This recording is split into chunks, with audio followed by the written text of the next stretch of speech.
Okay, so let's spend a minute and talk about other benefits to trade. I mean, it's nice that we get lower prices or a bigger market that we can sell to with these side effects on some of the people. But there's 4 reasons why trade is good besides that.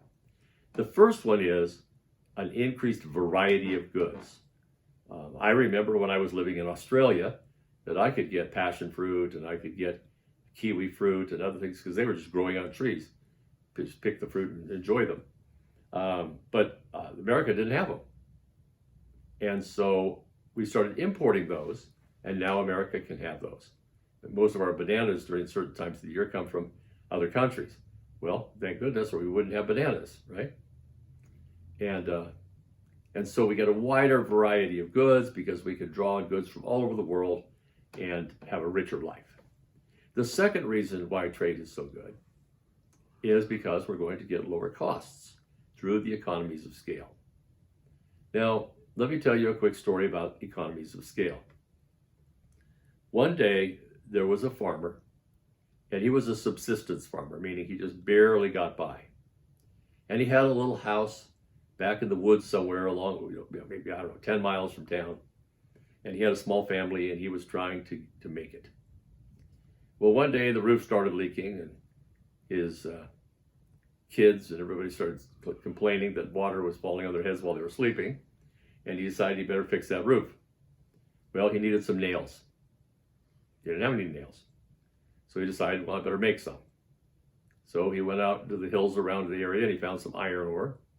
He brought it back and he created a little furnace and he started processing that iron ore.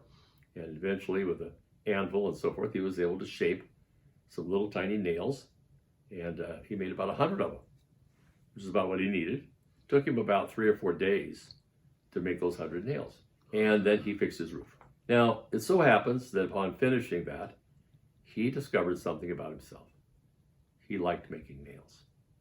He liked making nails way more than he liked being a subsistence farmer. And so he convinced his family to pull up roots and move to a town that was a shipping port in a major city. And he got there and he used everything that he had to purchase a little furnace and bellows, and he started producing nails. Now, everybody needs nails, and so he was selling those nails. And he was doing pretty well with the nail production. So much so that the captains of the ships, as they were getting ready to leave, would say, if you had a big box of those nails, I'd pay you a lot of money for it because there are people all over the world who need nails. And so he thought about that, and he realized he couldn't produce that many, but maybe if he had some help. So he got some local people to get out of work to come in and work with him. And he set up an assembly line, okay? Because now he was going to produce a lot of nails.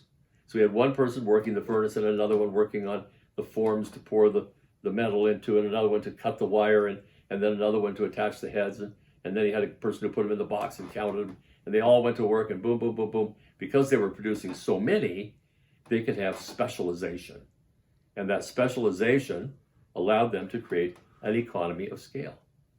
Not only that, but he noticed other people who were using furnaces and so forth had some techniques that were applicable to nail making. And so he started using different forms and different ways to do this. And as he did that, he got even faster and better at making nails. And because his price was going down, he was able to get more captains to order his boxes of nails. And before you know it, the farmer now was a prosperous manufacturer of nails, living in a beautiful city, and not a starving farmer out in the middle of nowhere. We know that there are economies of scale, and because we open our borders, that means we become part of the global market, and that bigger global market means more economies of scale, lower prices. Don't want to close our borders. Another benefit, number 3, increased competition. Why do we care about that?